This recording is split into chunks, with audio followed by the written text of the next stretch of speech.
ሰላም እንዴት ናችሁ? ደህና ናችሁ ወይ? እኔ በጣም ደህና ነኝ፣ እግዚአብሔር ይመስገን። ባለፈው ዕለት ዩቲዩብ ውስጥ 10 ሳብስክራይብ ስሞላ በቪዲዮ አመጣለሁ ብዬ ነበርኩኝ። በሁኔታ አንጻር አልመጣሁም፣ ቆይቻለሁ። በጣም ይቅርታ። በሰዓቱ 10 ሆኖ አልፏል ኦልሬዲ። እንደው ቅመም ነኝ ትረዳላችሁ ብዬ አስባለሁ። ትንሽ በተለያየ ምክንያት ቢዚ ሆኜ ነው።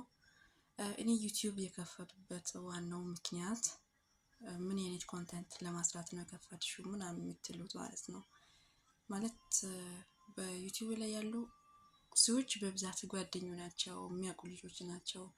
ምክንያቱም ቅርብ ጊዜ ስለነበረ ቪዲዮ የተሰራው ማለት ነው። ከዛ አጠገቤ ያሉት ጓደኞቼ ደግሞ በጣም እንደዛ እያላችሁ ነበረ። እኔ ዩቲዩብ የከፈቱበት ዋናው ምክንያት ለእናንተ ይነግራችኋለሁ። ለመጀመሪያ ለራሴ ኮንፊደንስ ወይ ስንት እንዳለ ለማወቅ ፈልጌ ነው። እና ኮንፊደንስ ማለት አንድ ሰው ማስራት እችላለሁ ብሎ ከማውራት ሳይሆን ሰርቶ ለማሳየት ትልቅ ነገር ነው። መናገር እችላለሁ፣ በሚዲያ ላይ ማውራት ብዙ ነገር እችላለሁ ብዬ ሁሌ ከማውራት ይልቅ በቃ ሰርቼ ባሳይ ምን አለብኝ ማለት አንጻር ነው። ለራሴ ኮንፊደንስ እንደሌለኝ ነው የተረዳሁት። ምክንያቱም ብዙ ጊዜ ኮንፊደንስ አለኝ ማስራት እንችላለሁ ምናምን ብዬ ራሴ እተማመናለሁ፣ ግን ካሜራ ጋር ስቀርብ እጅግ በጣም ከባድ ነው። ራሴ አይቼ ቪዲዮ ምናምን እሰቃለሁ፣ አልቻልኩም ማስራት። ሲቀጥል ደግሞ አንዳንድ ነገር ማውራት አስቤ ከጭንቅላት ካመጣሁ በኋላ የመጣሁን ነገር እረሳለሁ። ምን ማውራት ነው የመጣሁት እንዴት ምናምን ብዬ ራሴ እረሳለሁ ምናምን እሰቃለሁ።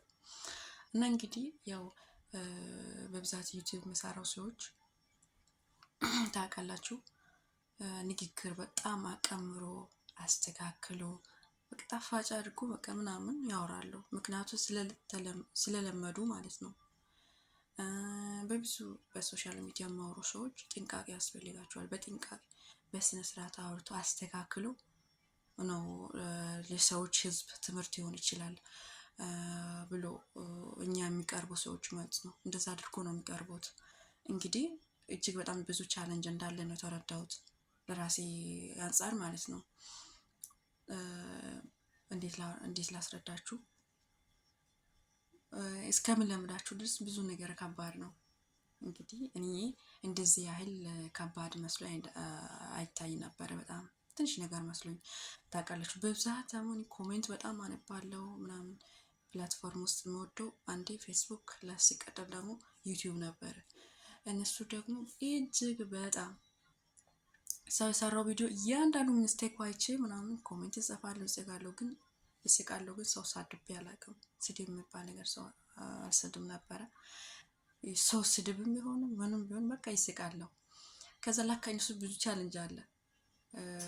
በቃ ሰው ሲያወራ እየተወሰነ በትንሽ ስህተት ላይ ኮሜንት ይጽፍ ነበር። ከዛ ወይኔ ለካ ሲያስበው ከባድ ነገር ነው፣ ግን እኔ ሳላውቅ እንደዛ እያልኩ ነው ያለሁት እያልኩኝ ራሴ እየተጸጸትኩ ነው ያለሁት። ግን ዋናው ነገር ይሄ ወሬ ነው፣ ግን እውነቱ በልቤ ውስጥ ያለው እውነታ እያወራው ነው ያለሁት።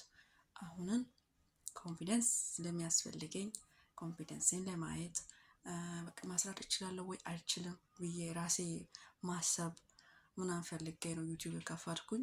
ቀጥሎ ደግሞ ያለው ስቴፕ ምናልባት ማን ያውቃል፣ እግዚአብሔር እድል ከሰጠኝ የሚወደው ፕላትፎርም ውስጥ መካከል አንደኛው ዩቲዩብ እና ፌስቡክ ስለሆነ የሆነ አንዳንድ ነገሮች የራሴ ነገር ለማሳየት ስቴፕ አለ። ትዝታ ይሆናል። የቀረው ነገሮች ደግሞ የሆነ ቦታ ከወጣችሁ የሆነ ጊዜ ስሰራ ምንም ነገር አይመስልም። ቪዲዮ ስትነሳችሁ ጓደኞቹ ጋር ምናምን ስትዝናኑ ምንም አይመስልም። ያን ነገር ካለፈ በኋላ ደግሞ እጅግ በጣም ማለት ነው ወይም ያስለቅሳል። አቴንሽን ነው የሚያደርገኝ ማለት ነው። ስለዚህ የራሴ ያለፈ ላይፍ መጥፎ ሊሆን ይችላል፣ ጥሩ ሊሆን ይችላል። ያሳለፍኩት ላይፍ አረብ ሀገር ሆኜ በኢትዮጵያ ሆኜ ያሳለፉበት ጊዜ አንዳንድ ነገሮችን ለእናንተ ለማናገር እችላለሁ። ምክንያቱም ሰው ከሰው የሚማር ነገር አለ፣ ይማራል እንደማንኛው ሰው። እኔ በብዙ ነገር ነው የተማርኩት ከሌላ ሰዎች ንግግር። ስለዚህ እንደ ቀልድ አድርገን ወይ እንደ ቁም ነገር አድርገን ያወራው ነገሮችን መማር ስለሚችል ነው እና በውስጥ ላይ ያለው በስልክ ውስጥ ያለውን ቪዲዮዎችን ቢሆኑ ምንም ነገር ስለማይጠፋ ጥሩ ነው ብዬ አስባለሁ። እንግዲህ አበረታቱኝ፣ ላይክ እያደርጋችሁኝ ሳብስክራይብ አድርጉ፣ ቤተሰብ ሁኑ። ከዛ በኋላ ያለን ስቴፕ አብረን እንጓዛለን ማለት ነው። አሁን ደግሞ ድጋሜ ሀያ ስሙላ እመጣለሁ፣ ካልሆነ አልመጣም። እወዳችኋለሁ። እኔ ጋር ምሽት ስለሆነ ደህና ደሩ። ቻው ቻው።